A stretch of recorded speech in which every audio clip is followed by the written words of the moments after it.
Sorry, I'm using mine. So here's a Moze build.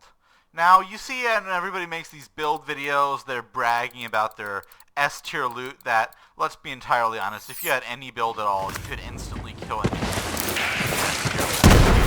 Don't use S-tier shit. It's just awful. Not easy to get away, because if you actually do the math, with a build that gets, like, damage and stuff, Mayhem 10 is actually easier than Mayhem 0 without skills. Yeah.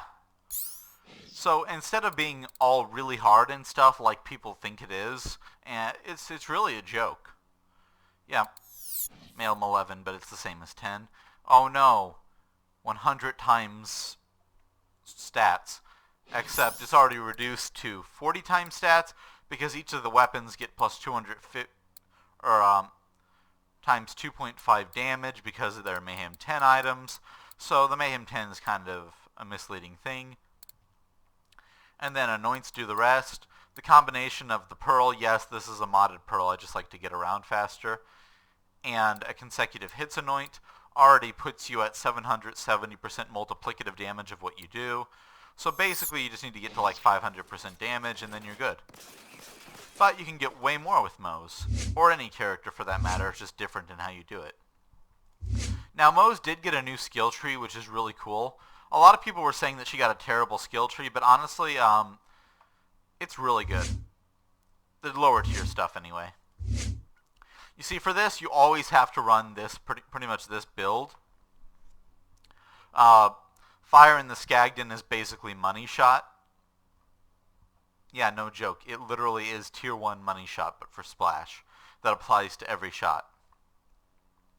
Means of destruction, you could probably have more in there. I'll be entirely honest.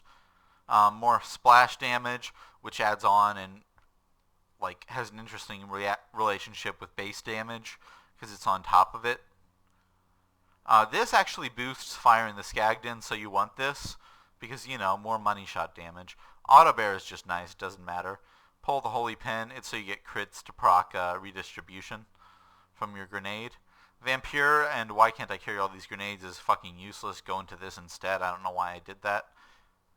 To the last allows you to fight. This is basically not for actual damage, but to keep your consecutive hits up as high as possible. Now, short fuse. This is a very misleading skill. Because it gets action skill scaling, instead of 75%, it's 2,250% damage. So yeah, it's ridiculous. Now this tree, I'll explain why it's important later. This is just generic stuff. I mean, it should be pretty obvious why I chose all this stuff. You know, forge, ammo regeneration, more ammo regeneration. Because I'm getting crits with grenades, this is applying 100% of the time. Extra damage, less ammo consumption, and more mag. Pretty straightforward. Some for the road is good too. If we had more skill points, I'd go for Scorching RPM or Russian Offensive or something. But we have enough to reach 2 capstones and 11 points left over. Here's the thing. While action skill is on cooldown, you're getting 15% multiplicative damage on everything you do, which is ridiculous. This, I don't know if it boosts fire in the Skagden, but if it does, that's nice. This gives me almost no regen, and I don't really care about it, so fuck that. Here's a lot of the damage. This skill can give you up to 60% damage bonus just for carrying the same element stuff.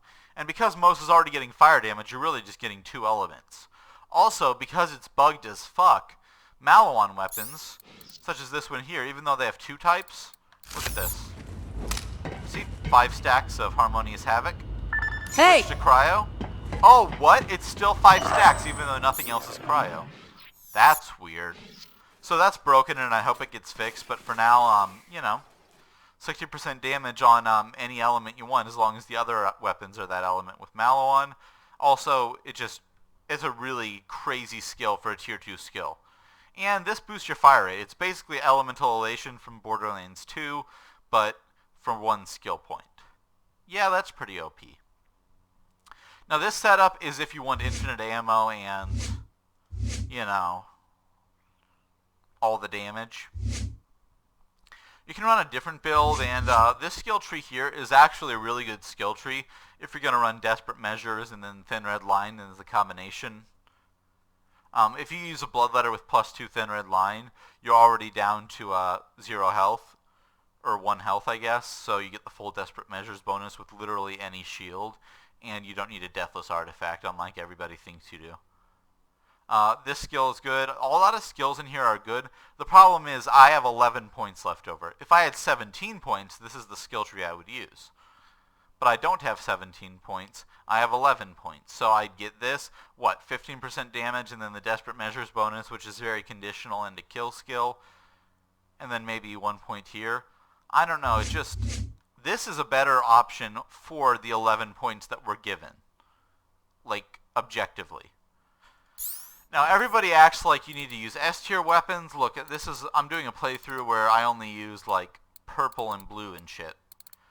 And that's all you need. Like, this stuff is very good. Look at that.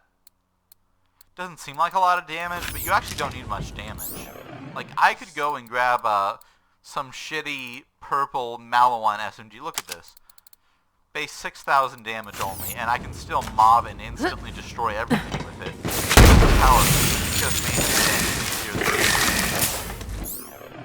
If Mayhem 10 was as hard as people said, maybe you'd need A-tier weapons, but S-tier is so ridiculously broken that you shouldn't use it. Obviously, yeah, I'm using Minesweeper, but if we're being entirely honest, I'm using it for the skill points, not the special effect. The special effect is nice and all, but I don't care. The Pearl is multiplicative damage. It's helpful. It's objectively the best relic you can have, sorry. And then objectively the best shield you can have. The Old God, because it boosts your damage.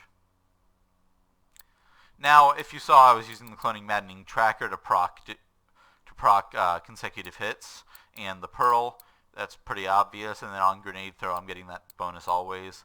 I don't know if it's multiplicative or not. I'm pretty sure it is, though. So I'd argue this is a very good weapon if you're able to actually get your hands on one. And, yeah, it wrecks. Like, all you need weapon, like a purple or something, or even use a white like I showed earlier in the video. You can take on bosses with white weapons. This is the only difference between a white and a purple, by the way. Yeah, a little bit more fire rate, a little better handling, a little better accuracy, and a little bit more damage. The difference between a white and a purple isn't that much. Basically just get a decent weapon that synergizes with your build on really any character, but this is the build I used for this character, and you're going to instantly win. This gets a bit more damage, but not the same fire rate, so I don't like it that much. I also found that the E-Tech weapons, especially the Carbuncle, the Torg E-Tech except for their flamethrower, are very powerful if you're going to do a playthrough like this. The Protuberance, show you what that does. That's pretty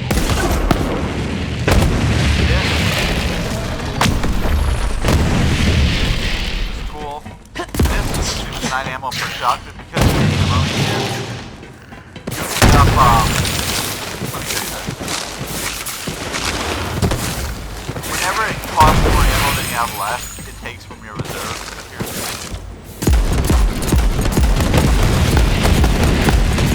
Yeah, fire forever with Moze. That's pretty cool.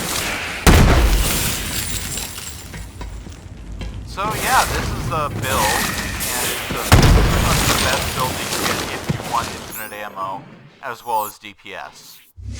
Like, it's just the best of the best if you want that kind of damage. If you want like pure DPS, you can just ignore this tree. For the most part, maybe go up and get a bit of Scrappy, a bit of Stoke the Embers, and go down this tree 17 points. And that's just about it. Like, that's all you really have to do. Alright, well, see you later.